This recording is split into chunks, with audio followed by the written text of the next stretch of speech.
Nepalese डायस्पोराको कार्यक्रम जोग संजोगमा यहाँहरूलाई हार्दिक स्वागत छ। म सतीश चापागाई। सधैँ जस्तै आज पनि मसँग एकजना विशिष्ट अतिथि हुनुहुन्छ। म उहाँलाई लिएर उपस्थित भइसकेको छु। तपाईहरुले स्क्रिनमा देखि पनि सक्नुभयो होला, धेरै मान्छेले चिनेको अनुहार हो उहाँ। मैले परिचय गराइरहन पर्दैन, तर पनि मेरो एउटा फर्मालिटीको लागि म उहाँलाई तपाईहरु समक्ष चिनाउन जरुरी ठान्छु। उहाँ हुनुहुन्छ डाक्टर केशव पौडेल। यहाँलाई हार्दिक स्वागत छ केशव पौडेलज्यू।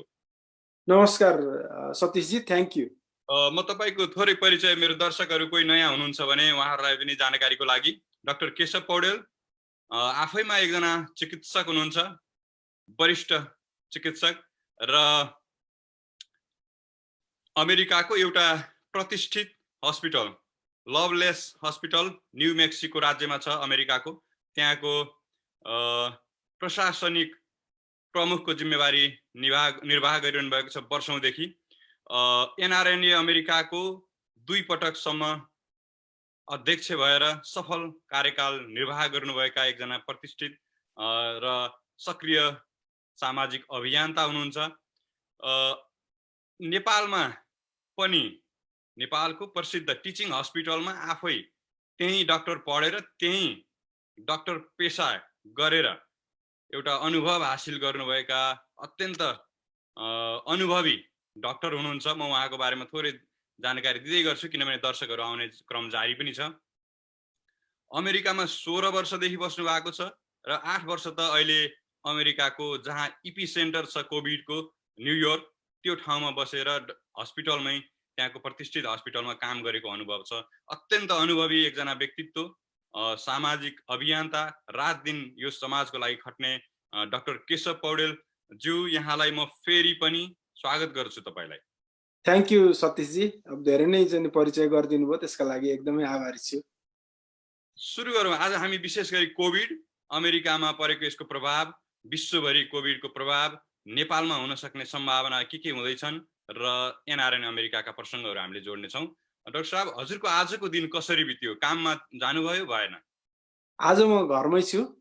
अब यहाँ चाहिँ नि अमेरिकामा कोरोना भाइरसले छोएदेखि मार्चको सुरुवातदेखि अलिकति काम बढेको छ। बिहान उठेदेखि बेलुकीसम्म 12 घण्टाको ड्युटी हुन्छ र कुनै धेरै जसो विक डेजहरुमा काममै भइन्छ र कहिलेकाहीँ विकेन्डमा पनि काम गर्नुपर्छ। तर आज चाहिँ यो विकेन्ड चाहिँ घरमै छु र छुट्टीमै भन्नु पर्यो आज र भोलि। एउटा डाक्टर अथवा स्वास्थ्यकर्मी यो बेलामा अरु सबै मानिसहरू घरमा बसेको बेलामा हस्पिटल जाँदाको तपाईको आफ्नो मनोदशा र परिवारको मनोदशा के हुन्छ? एकदमै राम्रो क्वेशन सोध्नुभयो।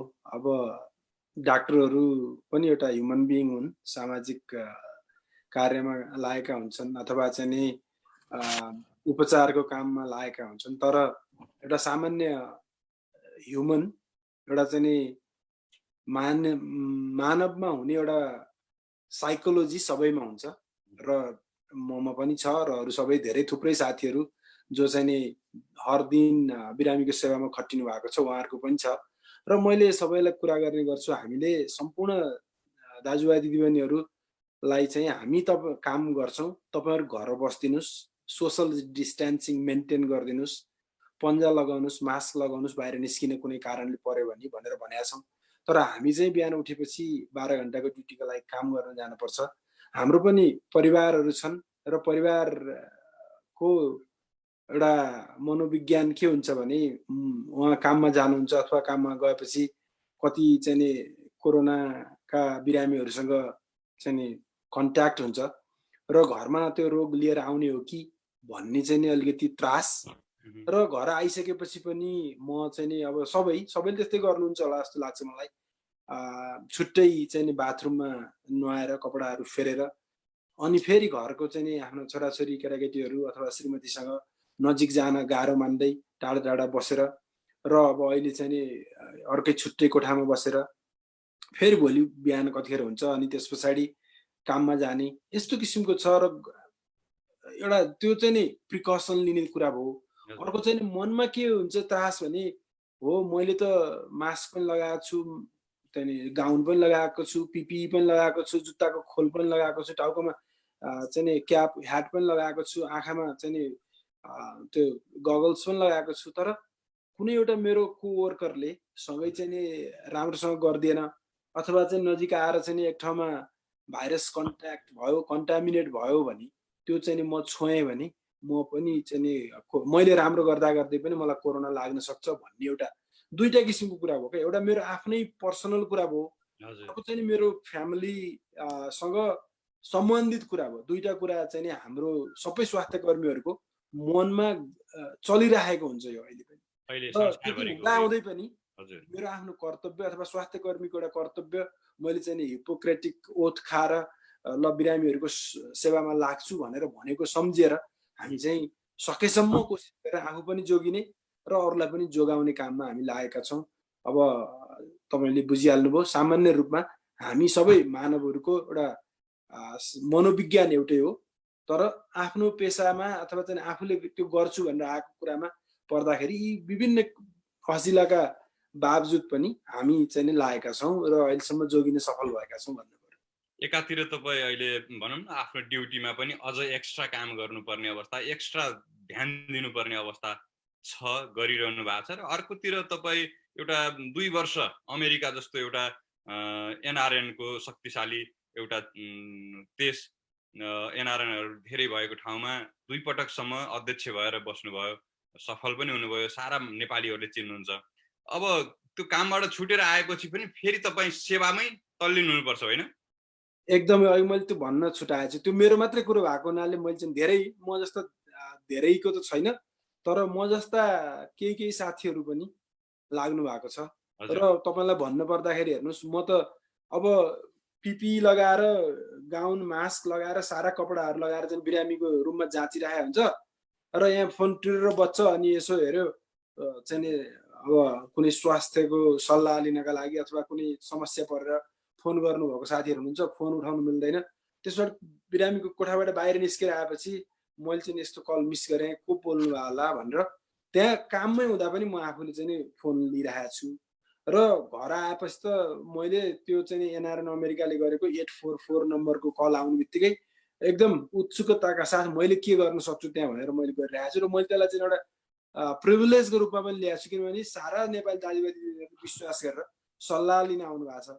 त्यसको लागि मैले चाहिँ उहाँहरूलाई आफूले सकेको सहयोग गर्ने र उहाँहरूलाई चाहिँ नि सोसियल डिस्टेन्सिङमा बस्ने र हेल्थी हुने सल्लाहहरू र कहिलेकाहीँ चाहिँ नि इमर्जेन्सीमा अब आफ्नो लाइसेन्स भएका ठाउँहरूमा आफैले मेडिसिन पनि उहाँहरूलाई चाहिँ नि फार्मेसीमा भनिदिएर र नभएका ठाउँहरूमा चाहिँ त्यहाँ विभिन्न ठाउँका चाहिँ साथीहरूलाई कोअर्डिनेट गरेर ल तपाईँहरूले यति हेल्प गरिदिनुहोस् भनेर साथीहरूलाई रिक्वेस्ट गरेर चिकित्सकहरूलाई त्यो गरेको छु। अब मैले तपाईँलाई भन्नु पर्दाखेरि हेर्नुहोस्, यो कुरा भन्नै पर्ने हुन्छ। अघि 1 महिना अगाडि चाहिँ बिहान मलाई जहिले पनि फोन गरेर नेपाली दाजुभाइ दिदीबहिनीहरूले ल मलाई त कोरोना लागे जस्तो कसैलाई भनेको चाहिँ छैन, तर अब मरिन्छ होला, के गर्ने होला, ल डाक्टर साहब भनिदिनु पर्यो भनेर भन्नुभयो। अनि धेरैजनाको त्यस्तो कल आइसकेपछि मैले भने हेर्नुहोस्, कोरोना लाग्दैमा मरिँदैन। 80% मान्छेहरूलाई चाहिँ सामान्य लक्षणहरू आएर पनि हराउँछ। 15% मान्छेहरू हस्पिटलको वार्डसम्म जानुपर्ने हुनसक्छ निमोनिया भयो भने, र बाँकी 5%लाई चाहिँ आइसियुमा राखेर भेन्टिलेटरमा राख्नुपर्ने हुनसक्छ। तर तपाईँ हामी कोरोना लागेर घरमै बसेको भए पनि, हस्पिटलमा गएको भए पनि, आइसियुमै जाँदा अथवा चाहिँ नि कोरोनाको शङ्का लागेर क्वारेन्टाइन र आइसोलेसनमा बसेका छौँ भने पनि आत्तिन हुँदैन। आत्मबल बढाएर हामी चाहिँ लाग्यौँ भने त्यसले चाहिँ नि रोगसँग लड्न सक्ने क्षमता बढाउँछ र तपाईँहरू चाहिँ नआत्तिनुहोस् भनेर। अनि पत्रकार साथीहरूले जहिले पनि सोद्धाखेरि मैले के भने, कोरोना लाग्दैमा मान्छे मरिँदैन भन्ने कुरो चाहिँ तपाईँहरूले प्रचार गरिदिनुहोस् प्लिज। नेपाली समुदायमा, सबै समुदायमा त्यस्तै छ, तर हाम्रो नेपाली समुदायमा चाहिँ कोरोना लाग्ने बित्तिकै मरिन्छ भन्ने एउटा त्रास बढेको छ। यस्तो चाहिँ हामी गर्नु भएन र चाहिँ कोरोना लाग्दैमा मरिँदैन, 80% मान्छेलाई केही पनि नगरिकन निको हुन्छ भनेर त्यो भन्न थालेपछि दिनको चाहिँ 40-50वटा कलहरू आउँथ्यो। पछि गएर चाहिँ 15 दिन पछाडि बिस्तारै मान्छेहरूमा जनचेतना बढ्यो र चाहिँ धेरै मान्छेहरू निको भएर घर फर्किनुभयो र त्यस पछाडि चाहिँ मान्छेहरूमा आत्मबल बढेर अब अहिले चाहिँ नि त्यो लास्ट विक चाहिँ मलाई 25 देखि 30वटा कल आएको थियो। यो हप्ता चाहिँ अब लगभग बिस्तारै घटेर 15-20मा झरिसकेको छ। धेरै मान्छेहरू चाहिँ अब मलाई त हेर्नुहोस् डाक्टर साहब तपाईँले चाहिँ नि भन्नुभएको थियो निको हुन्छ भनेर, निको भयो म ठिक भएँ भनेर फोन गर्नुहुन्छ, एकदम खुसी लागेको छ। र अहिले चाहिँ नि धेरै बिरामीहरू भन्दा धेरै निको भएँ भन्नेहरूको चाहिँ नि फोन आउन थालेको छ।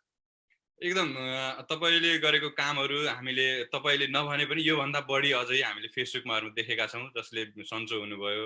उहाँहरूले तपाईँको फोटोसहित लेख्नु भएको छ प्रष्टै होइन। र डाक्टर साहब म पनि बिरामी हुँदाखेरिमा यहाँले मैले सम्पर्क गरेँ, मलाई राम्रो एडभाइस दिनुभयो। त्यसले पनि सामान्य एडभाइस तपाईँले दिएको एडभाइसले नै सन्चो हुने केही प्रतिशत गर्छ आफूले चिनेको स्वास्थ्य कर्मी। तपाईँहरूको सबैको मनोबल बढ्छ र रोगसँग लड्ने क्षमता बढ्छ त्यसले गर्दाखेरि। के हुँदो रहेछ त्यसले धेरै राम्रो गर्यो।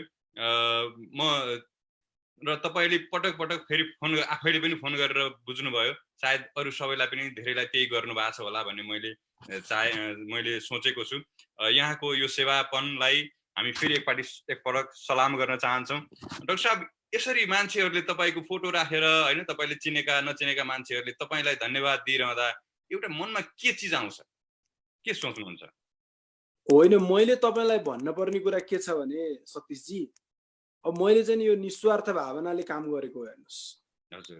र मान्छेहरूले मलाई चाहिँ त्यो चाहिँ नि ल तपाईँले गर्दाखेरि मलाई निको भयो भन्दाखेरि एउटा चाहिँ नि आफूलाई चाहिँ नि एकदमै मैले जे गरेको छु त्यो राम्रो गरेको छु, अथवा चाहिँ नि जनताको लागि अथवा मान्छेका लागि थोरै भने पनि म सहयोगी बन्न सकेछु। मैले उपचारै गरेर औषधि नै दिने भन्दा पनि एउटा मनोवैज्ञानिक किसिमको सल्लाह दिएर उहाँहरूलाई केही भएछ भनेपछि म चाहिँ यो समाजसेवामा लागेको अथवा चाहिँ मैले चाहिँ मान्छेहरूलाई सहयोग गर्छु भनेको चाहिँ सफल भएछ भनेर एउटा रिवार्डिङ एक्सपिरियन्स भन्छौँ नि हामी, त्यस्तो फिल हुन्छ।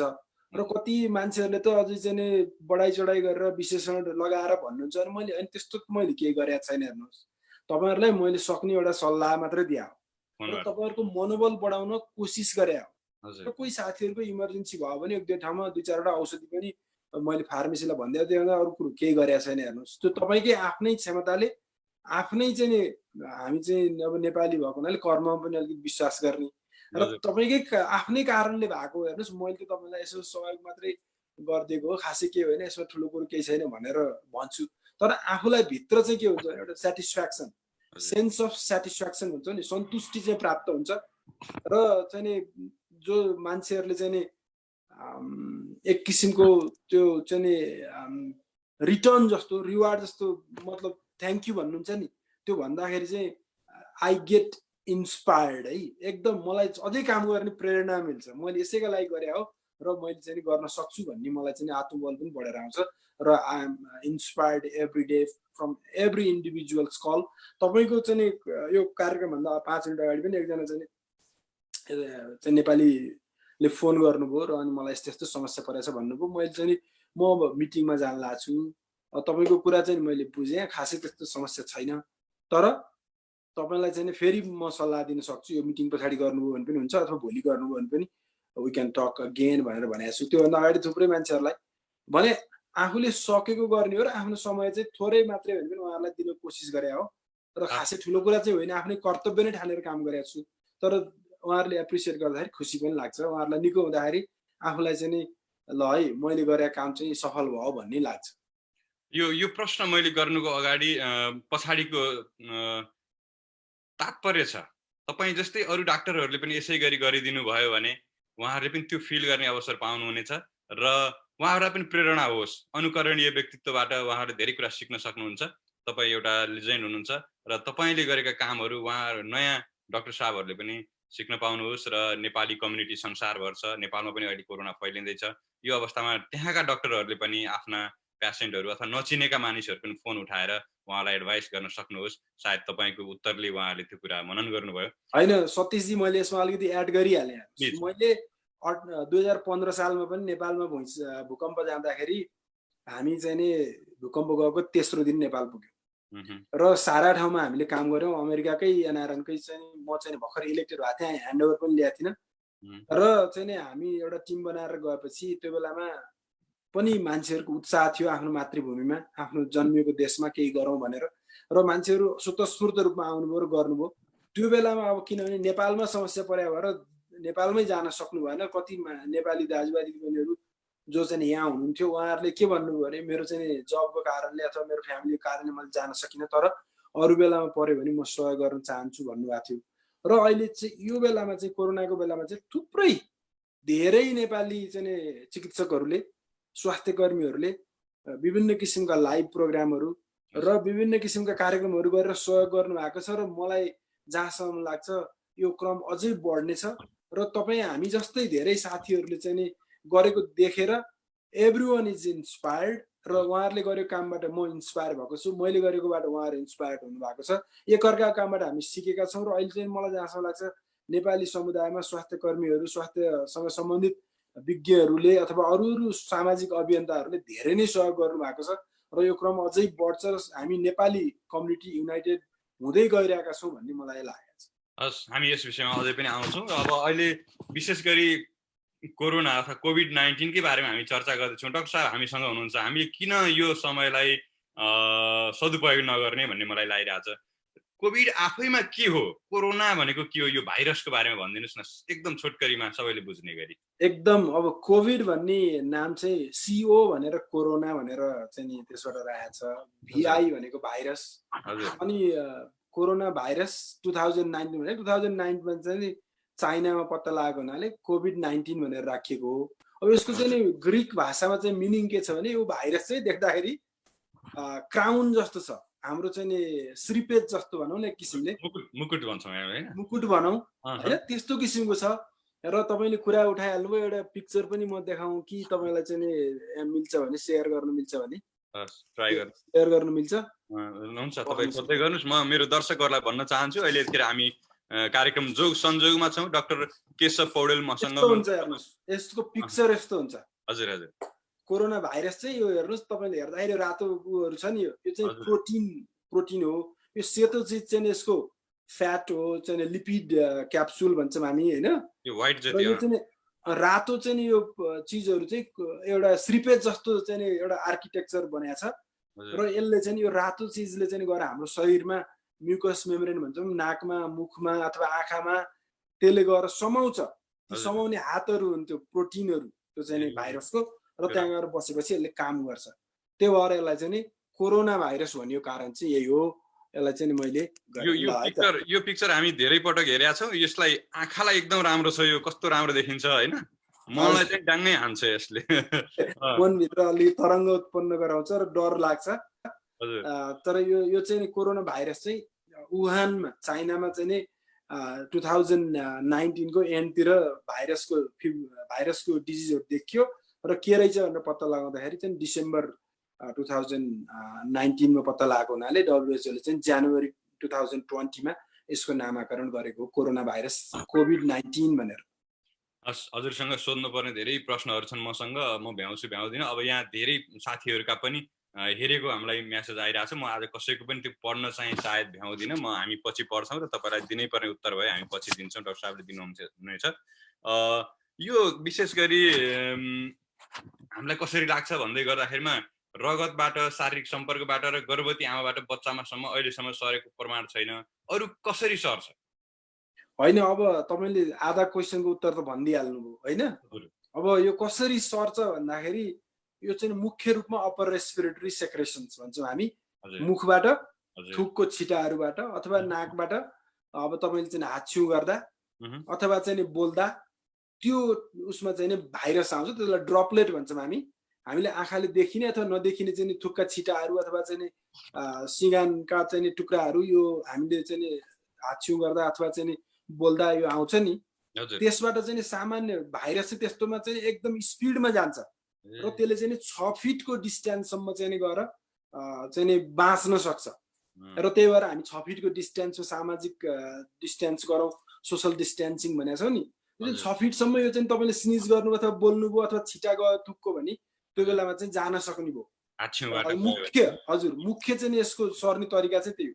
अब रगतबाट अथवा सेक्सुअल कन्ट्याक्टबाट अथवा बच्चाबाट आमाबाट बच्चामा यस्तोबाट चाहिँ अहिलेसम्म सरेको प्रमाण छैन।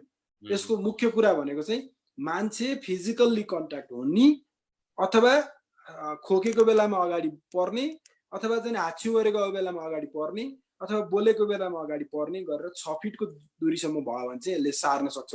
कहिलेकाहीँ अब हामीले सामानहरू किनेर ल्याउँछौँ बाहिरबाट, सामानहरू किनेर ल्याउँदाखेरि पनि लौ चाहिँ साबुनले धुनुपर्छ अरे अथवा चाहिँ 3-4 घन्टा बाहिर राख्नुपर्छ अरे भन्ने चाहिँ के हो भने त्यहाँ चाहिँ त्यो ह्यान्डल गर्ने मान्छे छ नि जो चाहिँ सामानहरू ह्यान्डल गर्ने, तिनीहरूले पनि चाहिँ खोकेका अथवा हाच्छिउँ गरेका अथवा बोलेका छिटाहरू रहेछन् भने तिनीहरू चाहिँ ड्रपलेटको रूपमा त्यहाँ बस्न सक्छन् भनेर चाहिँ नि सावधानी अपनाउनु पर्यो भने हो। त्यो 3-4 घन्टामा तिनीहरू मर्छन्। अब यसको रिसर्च चाहिँ नि भइसकेको छैन, तर सामान्यतः भाइरस चाहिँ एनिमलमा अथवा चाहिँ नि ह्युमनमा बस्ने हो शरीरमा। यो चाहिँ ड्रपलेटबाट निस्किँदाखेरि यो चाहिँ 3 घन्टासम्म बाँच्छ बाहिर भनेर भनिन्छ। अब तर अहिलेको चाहिँ नि कहीँ चाहिँ रिसर्चमा 3 घन्टादेखि 3 दिनसम्म पनि बाँच्छ कि भन्ने एउटा चाहिँ नि आशंका छ। तर भाइरस चाहिँ मोस्ट अफ द टाइम चाहिँ धेरै समयमा चाहिँ 3 घन्टाभन्दा बाहिर चाहिँ एक्लै एउटा कुनै होस्ट भन्छौँ नि हामी, एनिमल अथवा ह्युमन चाहिँ होस्ट नभइकन बाँच्न सक्दैन। त्यो भएको हुनाले अब त्यो बाँच्छ भन्ने कुरा चाहिँ अहिलेसम्म प्रमाणमा आएको छैन, तर रिसर्च भइरहेका छन्। रिसर्च भएपछि हामीलाई थाहा हुन्छ। तर अहिलेको नलेजको अनुसार चाहिँ 3 घन्टादेखि 3 दिनसम्म रहन सक्छ। तर प्र्याक्टिस मान्छेहरूले चाहिँ 6 घन्टासम्म चाहिँ नि त्यो सामानहरू नछोइकन बस्यो भने, इन्भाइरोमेन्टमा बस्यो भने त्यो चाहिँ सर्ने सम्भावना कमै देखिया छ। यो पनि एउटा जानकारी नै हाम्रो लागि हैन।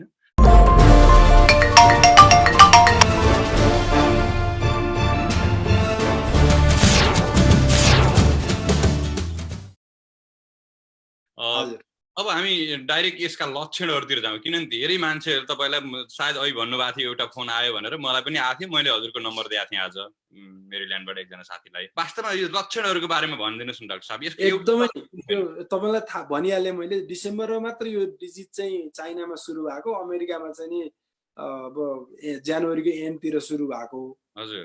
अब यसको चाहिँ नि रिसर्च भइरहेछ। यो के लक्षण देखाउँछ भने हामीले पहिला चाहिँ के भनेर सुरु गर्यौँ भने फिभर चाहिँ 90% मा आउँछ, त्यस पछाडि कफ, त्यस पछाडि स्वर्टनेस अफ ब्रेथ हुन्छ भनेर भनेको थिएँ। र अब अहिले म आफैले चाहिँ हस्पिटलमा बिरामी जाँदा र चाहिँ नि अमेरिकाभरिका नेपालीहरूको फोनको कुरा सुन्दाखेरि यसले चाहिँ नि नगर्ने कुरा केही पनि छैन। अब ज्वरो मात्रै, ज्वरो चाहिँ 90% आउँछ भनेको मैले अहिले हेर्दाखेरि 60% मात्रै ज्वरो आएको देखेको छु। अब चाहिँ नि खोकी लाग्ने, त्यस पछाडि चाहिँ सास फेर्न गाह्रो हुने, त्यो पनि सिभियर अवस्थामा मात्रै हो। जसलाई चाहिँ नि एकदमै असर गर्यो, त्यसलाई निमोनिया भयो, त्यसलाई मात्रै त्यो लक्षणहरू देखिन्छ। अरू मान्छेहरूलाई टाउको दुख्ने, त्यस पछाडि जिउ दुख्ने, चुगेको कुरा थाहा नपाउने, जिब्रोले टेस्ट थाहा नपाउने, त्यस पछाडि घाँटी दुख्ने, जिउ आलस्य हुने, कसैलाई डायरिया हुने, कसैलाई भमिटिङ हुने, अनेक किसिमका यसले यो चाहिँ भाइरसले नगरेको लक्षण छँदै छैन। स्वाद थाहा नपाउने, त्यही त अहिले मैले भने सुगेको थाहा नपाउने ती भनिसकेँ भने त्यस्ता किसिमका समस्याहरू जे पनि आउन सक्छ। त्यो भएको हुनाले तपाईँलाई अलिकति सन्चो नभएको महसुस भयो भने कोरोना हो कि भनेर चाहिँ नि अलिकति होसियारी चाहिँ हुनु पर्यो। अब अहिलेको सन्दर्भमा अहिले अलिकति चेन्ज हुँदै गएको छ यहाँ हस्पिटलहरूको नियम पनि। जस्तो जति बेला म बिरामी भएको थिएँ त्यतिखेर हस्पिटलले मलाई टेस्ट गर्न पनि मानेन, घरै मात्रै बस भने। अहिलेको अवस्था के छ अमेरिकाको? होइन, अहिले पनि अवस्था उस्तै हो होइन। अब सुरुमा चाहिँ नि टेस्ट गर्ने किटहरू उपलब्धै थिएन। हो त। अनि तपाईँ जानुभयो डाक्टर कहाँ, तपाईँलाई टेस्ट पनि गरेन। तपाईँले मलाई फोन गर्नुभयो, त्यो बेलामा पनि चाहिँ टेस्टको केही पनि थिएन। हाम्रो म चाहिँ न्यू मेक्सिकोमा बस्छु, मलाई न्युयोर्क र सारा ठाउँबाट फोन आएको थियो, ल फलान ठाउँमा जानुहोस् न भन्यो। त्यहाँ चाहिँ न्युयोर्कतिर त्यहाँ के अरे त्यो हामी अर्जेन्ट केयर भन्छौँ, सिटिएमजी भनेर उहाँहरूले भन्नुहुन्छ। त्यहाँ चाहिँ नि ल म त्यहाँ जानु पर्यो भने त्यहाँ जानुहोस्, त्यहाँ गएर चाहिँ भन्नुहोस् भनेपछि त्यहाँ के गर्थ्यो भने अक्सिजनको प्रोब हुन्छ, त्यहाँ हातमा चाहिँ अक्सिजन चेक गर्थ्यो र कहीँ चाहिँ एक्सरे पनि लिन्थ्यो। त्यति गरेर ल एक्सरे ठिक छ, हातमा चाहिँ गर्दाखेरि अक्सिजन राम्रो छ भने तपाईँ घर जानुहोस् भनेर भन्थ्यो। अनि मैले भन्दा उहाँहरूलाई के भने तपाईँलाई सास फेर्न गाह्रो भएको छ भने नजानुहोस्, तपाईँलाई त्यहाँ लिँदैन, केही गर्न सक्ने उपाय पनि छैन भनेर भनिन्थ्यो। अब अहिले चाहिँ टेस्ट गर्ने किटहरू चाहिँ धेरै नै उपलब्ध भएको छ। सरकारी मात्रै होइन, प्राइभेटहरूले पनि किटहरू गरेका छन्, उपलब्ध गराएका छन्। र अहिले पनि हामीले सोचे जति प्रशस्त चाहिँ छैन। अब जहाँ पनि जाँदाखेरि तपाईँले चाहिँ के कोभिड-19 को टेस्ट गरिन्छ भन्ने ठाउँमा जानुभयो भने कहीँ इन्सुरेन्सको कुराहरू सोध्ने, कहीँ चाहिँ तपाईँको श्वास प्रश्वास कुराहरू सोध्ने क्रम बाँकी नै छ, जारी नै छ।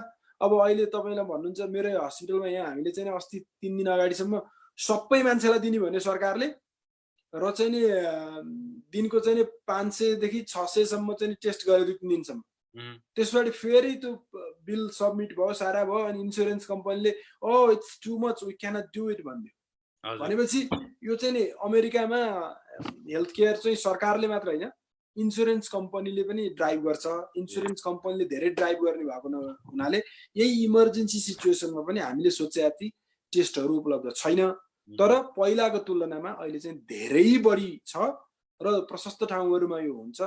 तपाईहरुलाई कसैलाई टेस्ट गर्नु पर्यो भने अनलाइन चेक गरेर अथवा आफ्नो स्टेटको चाहिँ नि इन्फर्मेसन हेरेर गर्न सकिन्छ र धेरै ठाउँमा अब धेरै भएको ठाउँ न्युयोर्कहरुमा त अझै पनि भने जति छैन। तर अरु ठाउँहरुमा चाहिँ मलाई ज्वरो आएको छ अथवा जिउ दुखेको छ र मलाई चाहिँ कोरोनाको लक्षण लागेको छ भनेपछि सबै ठाउँमा टेस्टको सुविधा चाहिँ धेरै जसो उपलब्ध नै छ अहिले चाहिँ। यतिलाई उपलब्ध भएकै मान्नुपर्छ। अब यो लक्षणहरु पनि अब एउटै नभएको अवस्था हैन। अब यस्तो अवस्थामा र डाक्टरहरुसँग अहिले जस्तो नेपालको अवस्थामा हेर्दाखेरिमा डाक्टर अहिले सुरुमा अमेरिका जस्तै छ।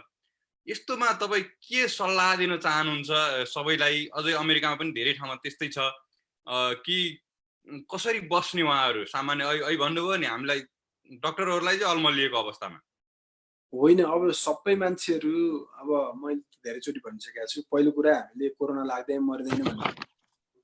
दोस्रो कुरो चाहिँ सारा संसारभरि सोशल डिस्टेन्सिङको कुरा छ, मास्क लगाउने कुरा छ, पन्जा लगाउने कुरा छ, बाहिर सकेसम्म ननिस्किने कुरा छ। यी सबै कुराहरू हामीले पालना गर्यौं भने हामी चाहिँ केही हदसम्म जोगिन सकिन्छ। र अब अहिले तपाईले अमेरिकामा मात्र हैन नेपालमा पनि अब अहिले चाहिँ नि लगभग धेरै नै मान्छेहरूलाई टेस्ट गरेर चाहिँ नि 49 जना चाहिँ मान्छेहरू पोजिटिभ भएका छन्। पहिला चाहिँ नेपालमा छँदै छैन भन्ने कुरा भएको थियो र बीचमा चाहिँ नि अब अहिले टेस्ट पोजिटिभ हुँदै गएर 49 जनालाई पोजिटिभ देखिया छ आजसम्मको रिजल्टमा। अब सँगसँगै हाम्रो चाहिँ नि नेपालमा मात्रै भएर अथवा नभएर खासको यसको असर पर्दैन। हामीलाई चाहिँ हाम्रा छिमेकीहरुसँग के छ भन्ने कुराले असर पर्छ। चाइनाको चाहिँ नि सीमाना ब्लक गरिसके अथवा चाहिँ नि चाइनामा अलिकति कम भइसक्यो हुनाले धेरै डर छैन अहिले। अहिले इन्डियामा चाहिँ नि अब आवत जावत पनि धेरै हुने, बोर्डर पनि खुल्ला र इन्डियामा केसहरू एकदम धेरै बढेको छ। अस्तिसम्म 8000 थियो, अहिले 25000 पुगिसकेको छ भनेपछि र्यापिडली बढिराखेको अवस्था छ। त्यहाँबाट चाहिँ नेपालमा सर्न सक्ने सम्भावना हुन्छ। त्यही भएर बोर्डर सिक्युर गर्नु पर्यो नेपालले। त्यसपछि अब नेपालको बारेमा अहिले आउँला डाक्टर साहब हैन, म विशेष गरी त्यो लक्षण र त्यसको आउटकमको बारेमा जहाँ पनि लक्षण चाहिँ अब हामीले चाहिँ अहिले मैले भने सामान्य लक्षण भनेको ज्वरो आउने, घाँटी के अरे कफ खोकी लाग्ने र श्वास प्रश्वासमा बाधा हुने हो। त्यो बाहेकका थुप्रै अरु लक्षणहरू मैले भने ती कुनै पनि लक्षणहरू छन् भने तपाईलाई चाहिँ सधैँ हुने भन्दा केही फरक लक्षण आयो, अनयुजुअल किसिमको केही सिम्पटम्सहरू देखियो भने अब तपाईको चाहिँ नि कोभिडको टेस्ट गर्ने अथवा आफ्नो डाक्टरलाई खबर गर्ने अथवा चाहिँ नि विभिन्न किसिमका हेल्पलाइनहरू छन् त्यहाँ चाहिँ नि फोन गरेर सल्लाह लिने र घरमा रेस्ट गरेर बस्ने। त्यही नै महत्त्वपूर्ण कुरा हो अहिलेको लागि। यो विज्ञान नै अलमलिएको अवस्था छ हैन। वैज्ञानिकहरू लागिरहेको र यसको भनौं न औषधिहरू पनि पत्ता नलागेको, अब लक्षणहरू नै देखि नै धेरै कुराहरूमा हामी अलमलिरहेको अवस्था छ। अब म डाक्टर साहबको मुखबाट सुन्न चाहन्छु यसको औषधि कहिलेसम्म आउला? तपाईहरुलाई अब यसको औषधि भन्नाले दुईटा कुरा तपाईले सोध्नु भएको जस्तो लाग्छ मलाई। एउटा चाहिँ नि औषधि चाहिँ उपचारको हो, अर्को चाहिँ नि भ्याक्सिन छ, भ्याक्सिनको कुरा गर्न खोज्नु भयो होला। अब औषधि चाहिँ नि अब अहिले पनि धेरै किसिमका औषधिहरू ट्रायल भएका छन्। अब यो हाइड्रोक्सिक्लोरोक्विन भन्ने छ, त्यसपछि एजिथ्रोमाइसिन भन्ने छ, त्यसपछि अहिले रेमडेसिभिर भन्ने छन्। यी औषधिहरू ट्रायलकै क्रममा छन्। अमेरिकामा चाहिँ इमर्जेन्सी प्रयोग गर्नका लागि भनेर अब मान्यता दिएको छ तर त्यसले स्वीकृति पाइसकेका छैन। अब ती औषधि अब यो हाइड्रोक्सिक्लोरोक्विनको चाहिँ नि धेरै किसिमका विवादास्पद रिजल्टहरू आइरहेछन्। कसैले चाहिँ यसले काम गर्छ भनेका छन्, कसैले गर्दैन भनेका छन्, कसैले साइड इफेक्ट बढी भयो भनेका छन्। अब एजिथ्रोमाइसिन चाहिँ पहिला निमोनियामा प्रयोग गर्ने औषधि हो, त्यसको चाहिँ प्रयोग गरिरहेका छन्। त्यसपछि अब रेमडेसिभिर भन्ने चाहिँ एउटा एन्टिभाइरल मेडिकेसन हो। त्यसले चाहिँ नि भाइरसको चाहिँ ग्रोथ कम गर्छ, यसलाई चाहिँ प्रयोग गर्नुपर्छ भनेर रिसर्च भइरहेछ। अहिलेसम्म औषधि पत्ता लागेको छैन र औषधि चाहिँ 6 महिनादेखि 1 वर्षभित्र लाग्छ होला। अब धेरै रिसर्चहरू संसारभरि भएको हुनाले यो छिटै नै एउटा औषधि पत्ता लाग्छ भन्ने कुरा म विश्वस्त छु। अब यो भ्याक्सिन पनि अब अस्ति चाहिँ नि अक्सफोर्ड युनिभर्सिटीले ट्रायल गर्न लाग्छ फेज 3 भनेर चाहिँ नि अस्ति आएको थियो न्युज। अब थुप्रै अमेरिकामा पनि थुप्रै ठाउँहरूमा चाहिँ नि रिसर्च भइरहेका छन्। लगभग 50-60 ठाउँमा रिसर्च हुँदाखेरि केही न केही रिसर्चबाट रिजल्ट निस्किन्छ। तर अहिलेको कोरोना भाइरसको यो अहिलेको चाहिँ नि छ नि फेज, यो फेजमा चाहिँ कुनै पनि मेडिकेसन अथवा भ्याक्सिन चाहिँ आउने सम्भावना मैले देखाएको छैन। भ्याक्सिन र मेडिकेसन आउनका लागि कम्तीमा 6 महिनादेखि 1 वर्षको समय लाग्छ। अब यो पहिलो फेज भनिया छ हैन? अब यो पहिलो फेज भन्नाले यो पहिलो पटक आएको हुनाले अहिलेको चाहिँ सिजन भन्न खोजे हो। हजुर। अब यो यत्तिकै यो लागेको छ कहीँ अनि घट्दै गएको छ, फेरि अर्को स्टेटमा अमेरिकाको कुरा गरे अर्को स्टेटमा फेरि बढ्दै गएको छ र फेरि घटेको छ। यो यसरी सिजनल फ्लू जस्तै बढ्ने घट्ने हुने हो कि यो चलिरहन्छ अर्को औषधि नआउँदासम्म, हामीले एक्ज्याक्ट उपचार नगर्दासम्म? अब यो कुरो पनि रिसर्चकै क्रममा छ सतीशजी है। अब सबै कुरा चाहिँ 3-4 महिना मात्रै भएको हुनाले सबैको डिटेल थाहा छैन। तर के हुन्छ भने यो भाइरसमा चाहिँ यो पहिलो पटक आयो, हामी कसैसँग पनि ह्युमनसँग इम्युनिटी थिएन, रोगसँग यो भाइरससँग लड्ने क्षमता थिएन। 1918 सालमा स्पेनिस फ्लू भन्ने आएको थियो। त्यसले चाहिँ लाख मान्छे एकैचोटि मारेको थियो संसारभरि। त्यसलाई चाहिँ स्पेनिस फ्लू पेन्डेमिक भनेर भनिएको थियो। त्यस पछाडिको यो सबभन्दा ठुलो चाहिँ पेन्डेमिक हो। त्योभन्दा बिचमा पनि अब इबोलाहरू, मर्सहरू, सार्सहरू थुप्रै आए। तर तिनीहरू चाहिँ यति संसारभरि यस्तो डिजास्टरको रूपमा आउन सकेका थिएनन्। तर यो चाहिँ नि डिजास्टरकै रूपमा आयो र अब यो चाहिँ नि आइरहेको छ। यसको चाहिँ कति हो, कति समय लाग्छ, कति समय रहन्छ अथवा कहिले फर्केर आउने हो अथवा कहिले हराउने हो भन्ने कुराहरू धेरै अनुत्तरित छन्।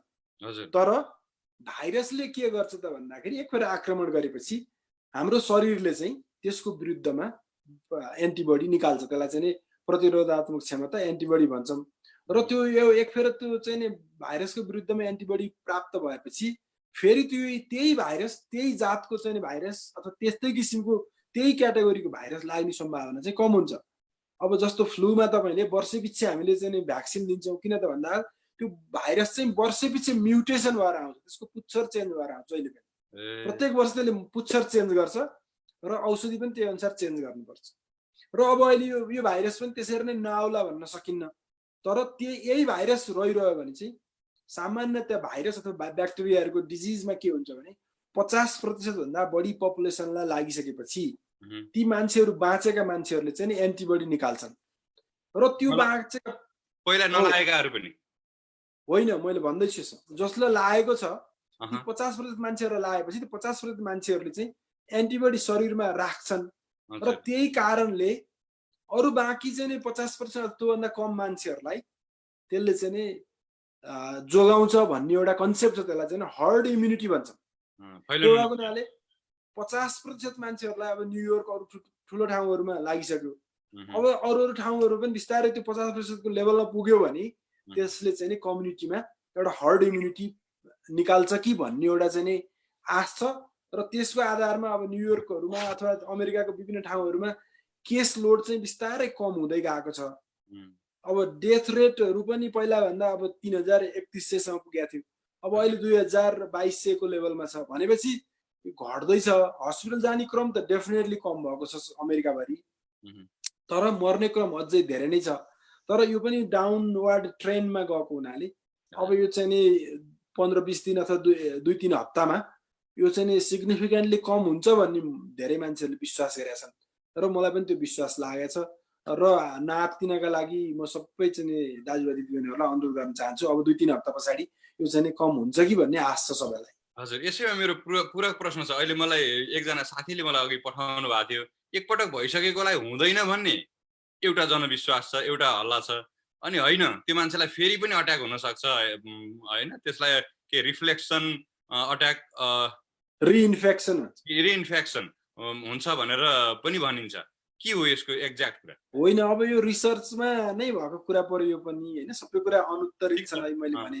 हजुरले अलिकति विश्लेषण गर्न सक्नुहुन्छ, धेरै डाक्टरहरूलाई पनि काम लाग्छ र सर्वसाधारणलाई बुझ्ने गरी। हजुर, अब यो भाइरसको चाहिँ नि अहिलेसम्म 2टा स्ट्रेन छ भनेर भनिएको छ। 2टा जातका 2टा खाले भाइरस हुन् कि भन्ने विश्वास गरिएको छ।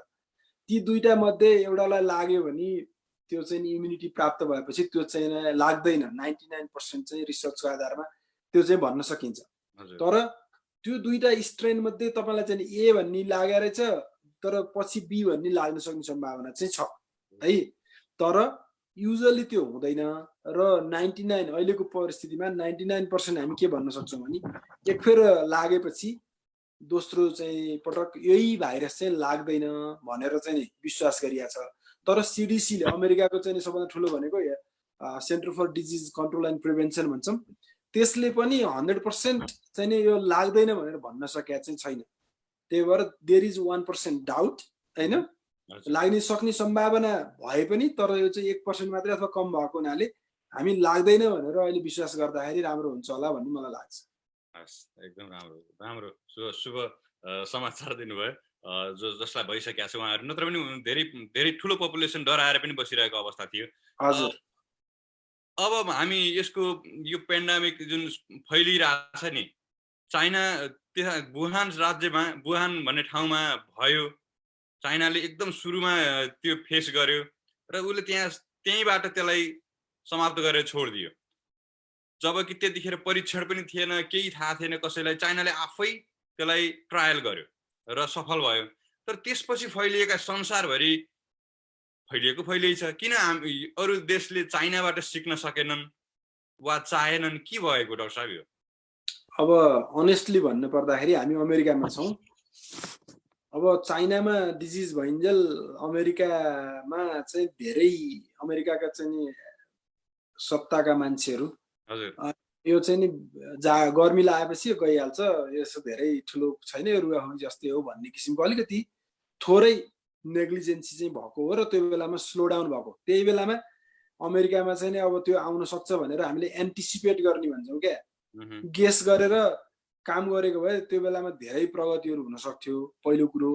दोस्रो कुरो, अब चाइना भनेको एउटा चाहिँ नि क्लोज सोसाइटी हो, त्यहाँको चाहिँ नि सत्ताले नै मान्छेहरूलाई ल तपाईँहरूले घर बस्नुहोस् भनेर भनेपछि घर बस्ने, अब त्यहाँ बाहिर निस्किनु भने चाहिँ एउटा डिक्टेटर किसिमको चाहिँ नि सत्ता छ त्यहाँ। अब अमेरिका भनेको एउटा खुला सोसाइटी भयो, यहाँ चाहिँ नि प्रेसिडेन्टले भने पनि गभर्नरहरूले नमान्न सक्छन्, गभर्नरहरूले नमाने भने पनि जनताले नमान्न सक्छन्। यो धेरै प्रजातन्त्र भएको पनि फाइदा एउटा के छ भने अनुसार त्यो गर्न सकिन्न र अर्को किसिमले न चाहिँ नि राष्ट्रपति न चाहिँ नि जनता कोही पनि चाहिँ नि कन्भिन्स भएर ल यो भित्रै बस्नुपर्छ भन्ने चाहिँ नि फिक्स नभएको हुनाले चाहिँ अब यहाँ चाहिँ नि अलिकति भने जस्तो सुधार हुन सकेन सुरुमा। र अब अहिले चाहिँ रियलाइज भएर सबै मान्छेहरूले ल यसलाई कन्ट्रोल गर्नु पर्यो भनेर लागेको अवस्था छ। तर यो अलिकति ढिलो भयो, त्यो सिरियस भएको समय चाहिँ अलिकति लस्ट भयो क्या हुनको लागि। जति हामी 2 महिना काम गर्न सक्थ्यौँ, 2 महिना चाहिँ अमेरिकामा लस भयो कि भन्ने परेको छ अमेरिकाको उसमा। र अमेरिका चाहिँ संसारको लिडिङ कन्ट्री भएको हुनाले सबै मान्छेहरूले अमेरिकालाई कपी गर्ने, र अमेरिकाले त गरेन भनेपछि हामीले किन गर्ने भनेर युरोपका मान्छेहरूले पनि गरेनन् र अन्तका मान्छेहरूले पनि गरेनन्। त्यो भएर अलिकति नेग्लिजेन्सी भएको हो कि भन्ने मेरो चाहिँ नि पर्सनल फिलिङ र ओभरअल हेल्थ सेक्टरका कम्युनिटीहरूको मेजोरिटीको त्यही फिलिङ छ र जनताले पनि त्यही फिलिङ गरे होलान् भन्ने मलाई लाग्छ। त्यो भएको हुनाले अलिकति चुकेकै हो त्यो बेलामा, त्यो भएको हुनाले ढिलो भयो। तर जे भए पनि अब अमेरिकाको चाहिँ यो सामाजिक सिचुएसनले गर्दाखेरि खुल्ला सोसाइटी भएको कारणले चाहिँ टाइट कन्ट्रोल गर्न चाहिँ नसकिएकै हो। डाक्टर साहब, अब हामी अमेरिकामै रहेका नेपाली कम्युनिटी र विश्वभरको कम्युनिटीको बारेमा अलिकति भनिदिनुहोस्। नेपाली कम्युनिटीले कसरी यो पेन्डामिकलाई सफर गरिरहेछ? तपाईँले त धेरै हेर्नु भएको छ, किनभने एनआरएन आइसिसीसँग पनि तपाईँको राम्रो संलग्नता छ, संसारभरिका एनआरएनहरूसँग तपाईँको नजिकबाट चिन्जान र उहाँहरूसँग कुराकानी पनि हुन्छ। के पाउनु भएको छ? नेपालीहरू कसरी सफरिङ गरिरहेछन् देशभन्दा बाहिर एनआरएनहरू? होइन, अब यो संसारभरि नै मान्छेहरूले सफरिङै गरेका छन्। अब मैले धेरै मान्छेहरूसँग सोद्धाखेरि जहाँ पनि नेपालीहरू एकदमै त्रासमा हुनुहुन्छ र धेरै मान्छेहरू विशेष गरी इङ्ल्यान्डमा लगभग 25-30 जना 31 जनाको निधन भइसक्यो। अब अरू देशमा पनि 1-2 जना गरेर निधन भएको छ।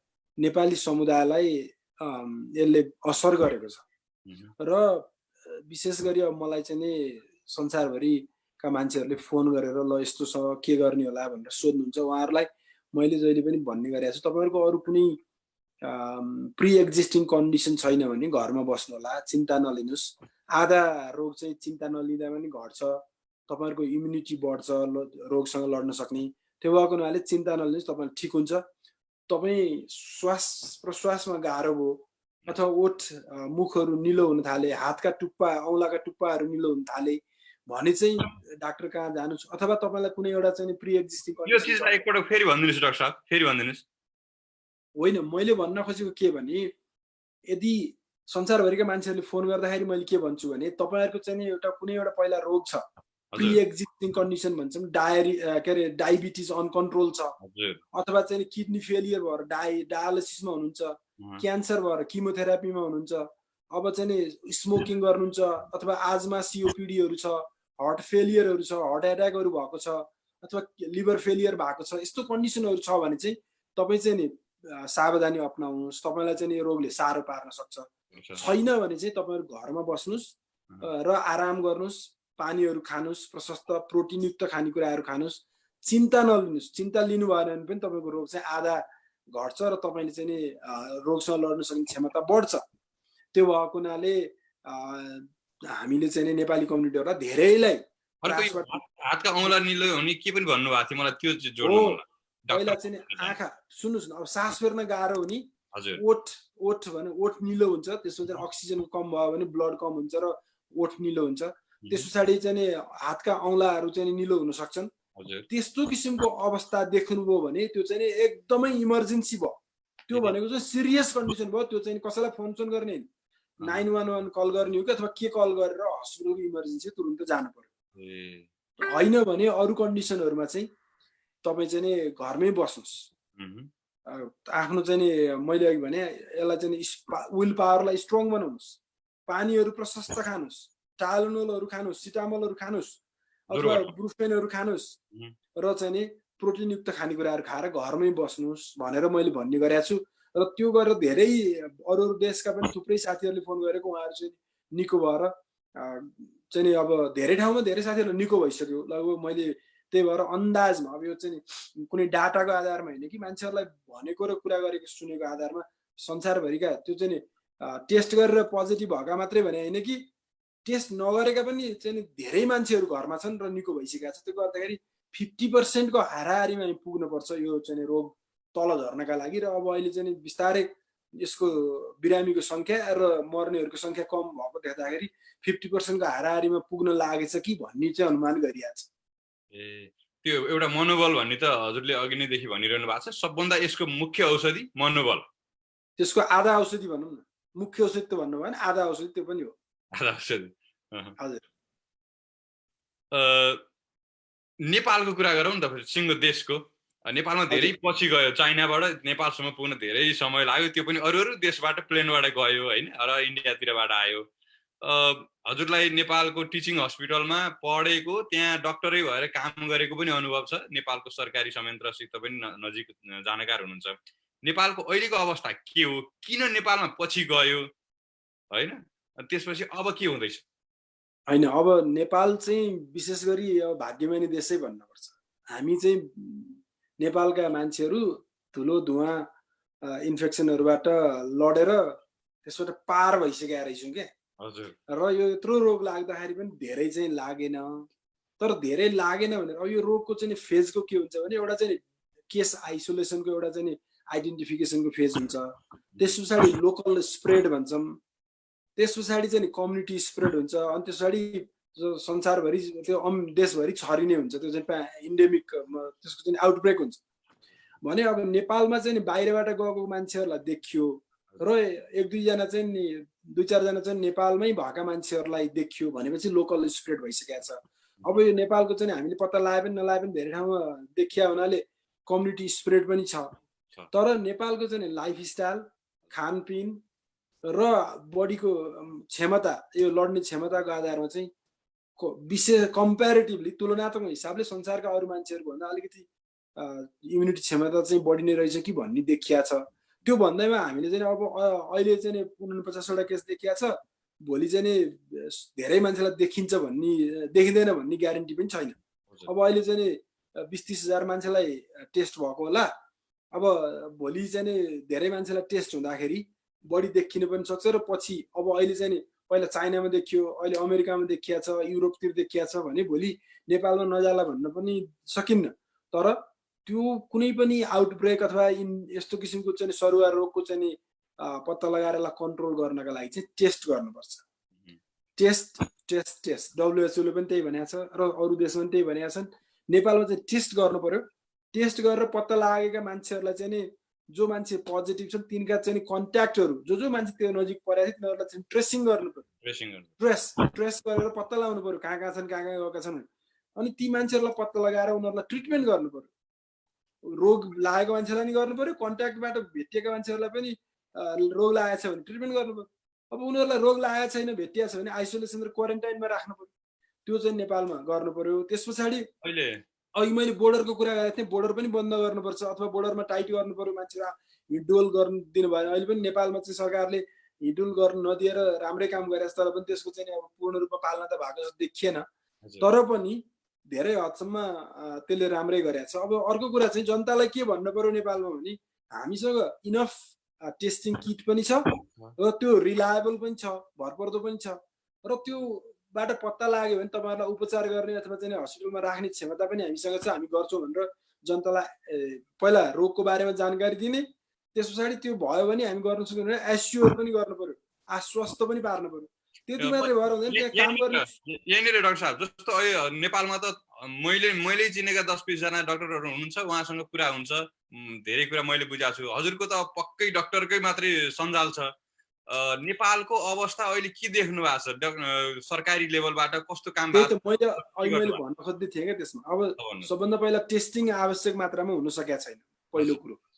दोस्रो कुरो पिपिई चाहिँ नि सबै डाक्टरहरूलाई दिन सकिया छैन, जनतालाई आश्वस्त पार्न सकिया छैन। र तेस्रो कुरो चाहिँ त्यहाँ चाहिँ सरकारी हस्पिटल र प्राइभेट हस्पिटल भनेर डिमार्केसन गरिएको छ। त्यस्तो किसिमको गर्नु हुँदैन। यो चाहिँ एउटा पान्डेमिक भइरहेछ संसारभरि, यत्रो आउटब्रेक भइरहेछ। त्यहाँ चाहिँ नेपालभित्रको चाहिँ हेल्थ सेक्टर सबैलाई युनाइट गर्नु पर्यो नि, कोअर्डिनेट गर्नु पर्यो, कोलाबोरेट गर्नु पर्यो र चाहिँ प्राइभेट र पब्लिक दुइटैलाई चाहिँ प्रयोग गरेर धेरैभन्दा धेरै मान्छेलाई सहुलियत दिनु पर्यो।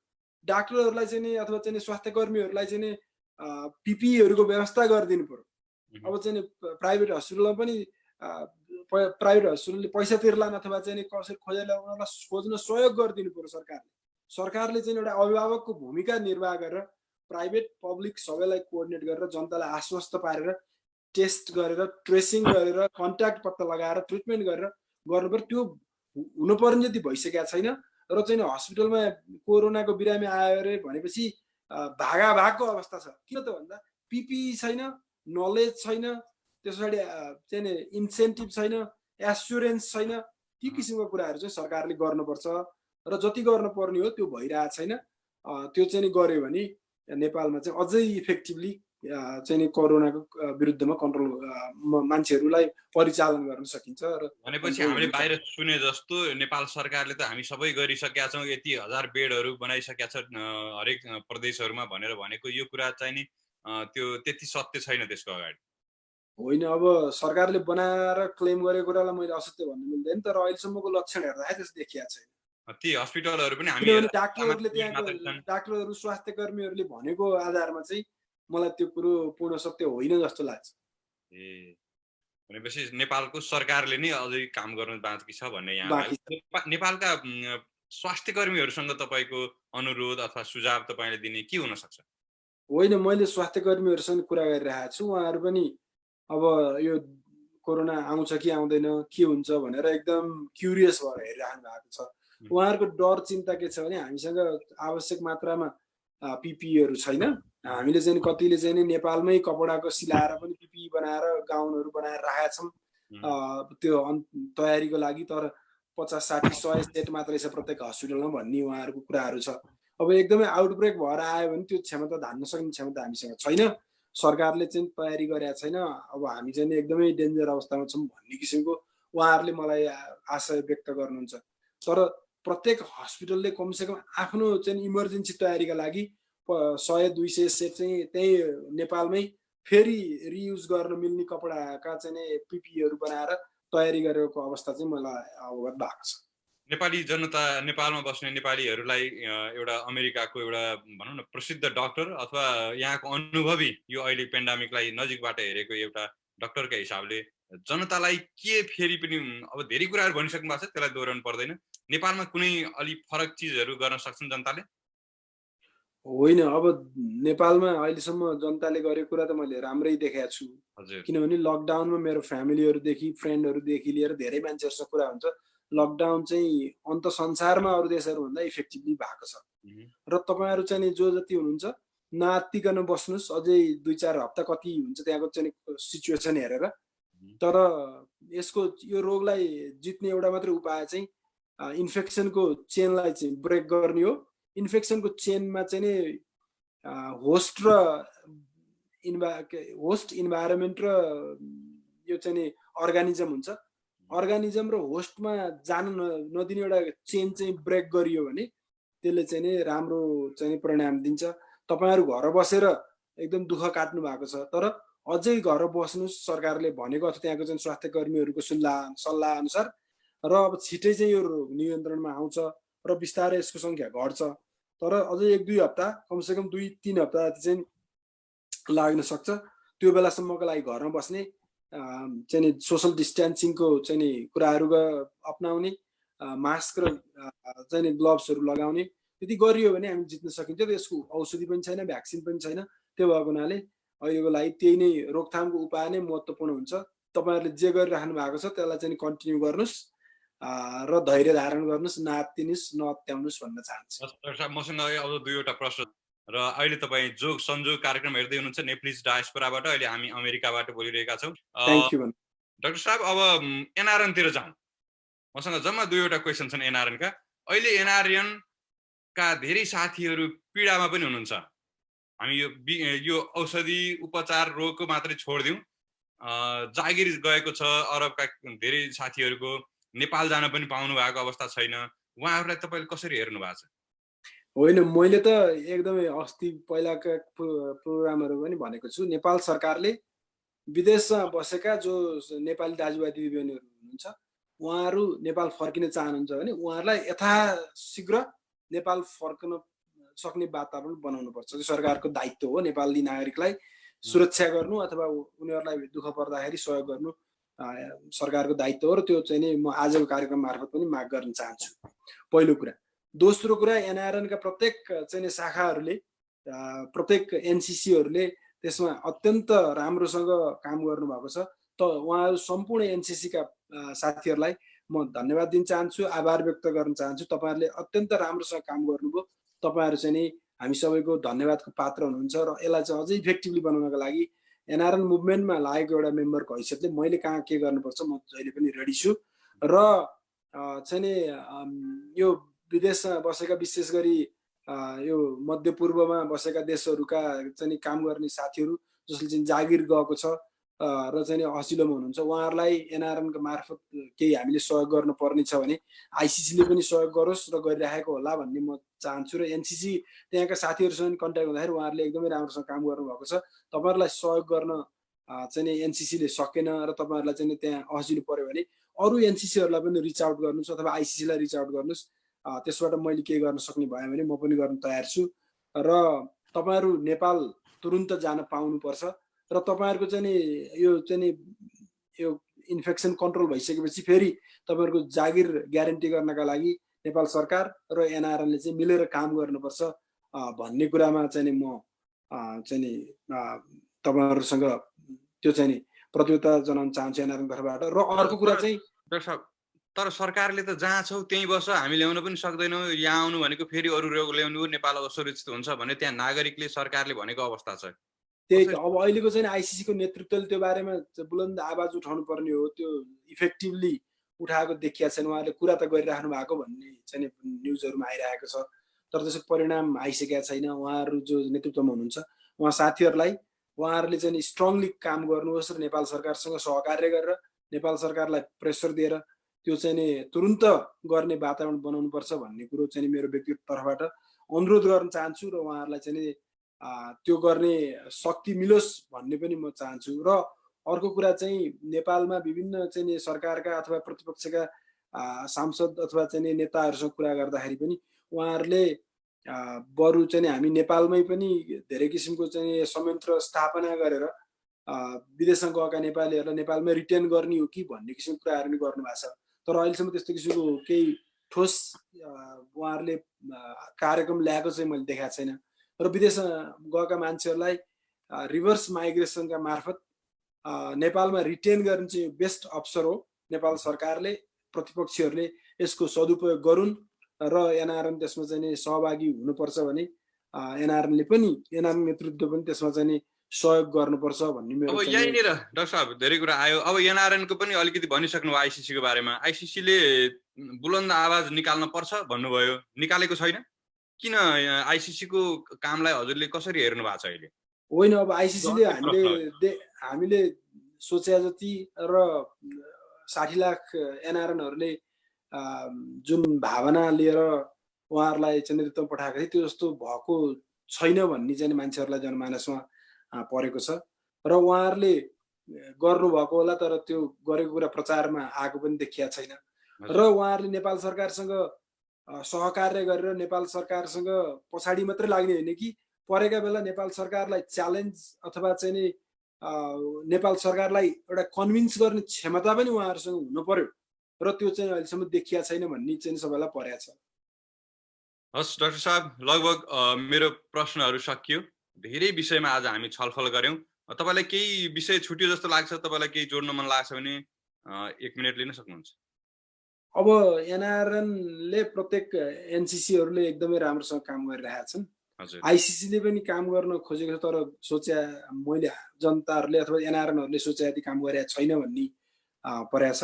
र एनआरएन मुभमेन्टले चाहिँ नेपाल सरकारसँग विभिन्न किसिमका कोअर्डिनेसन गरेर कोलाबोरेसन गरेर विदेशमा बस्ने 60 लाख नेपालीहरूको हितमा काम गर्नुपर्छ र त्यो चाहिँ काम भएको छैन। र अब आउने दिनमा चाहिँ एनआरएन नेतृत्वले त्यो काम गरोस् र संसारभरि बसेका सम्पूर्ण एनआरएनहरूलाई एउटा मात्रै कुरा के भन्न चाहन्छु भने कोरोना भाइरस लाग्दैमा मरिँदैन।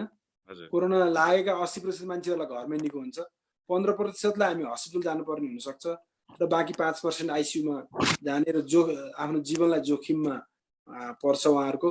र त्यति हुँदाहुँदै पनि आत्मबल बढ्यो भने त्यो रोगसँग फाइट गर्न सकिन्छ र चाहिँ नात्यौँ नहत्याउँ र एक हामीले संसारभरिका मान्छेहरूले एकले अर्कालाई सहयोग गरौँ र भातृत्वको भावना अझै बढाउँ र चाहिँ हामीले कोरोना विरुद्ध लड्न सकौँ, यही शुभकामना। र तपाईँले चाहिँ नि यो कार्यक्रम आज जुन गर्नुभयो नेप्लिज डायस्पोराको तर्फबाट र मलाई मौका दिनु त्यसको लागि धन्यवाद दिन चाहन्छु। सतीशजी, तपाईँ पनि यो इन्फेक्सनबाट ग्रसित भएर निको हुनुभयो, तपाईँलाई यो चाहिँ नि यो निको भएको उपलक्ष्यमा तपाईँलाई पनि बधाई दिन चाहन्छु र पूर्ण स्वास्थ्य लाभको कामना गर्न चाहन्छु। र सम्पूर्ण नेपाली दाजुभाइ दिदीबहिनीहरू जो चाहिँ यो कोरोना भाइरसले गर्दा दिवंगत हुनुभयो उहाँहरूप्रति हार्दिक श्रद्धा सुमन व्यक्त गर्न चाहन्छु र चाहिँ जो दाजुभाइ दिदीबहिनीहरू अझै कोरोनाको विरुद्ध लड्दै हुनुहुन्छ उहाँहरूलाई लड्ने शक्ति मिलोस्, उहाँहरूको पूर्ण स्वास्थ्य लाभको कामना गर्न चाहन्छु। यति भन्दै मेरो चाहिँ कुरा यही नै अन्त्य गर्छु। Thank you.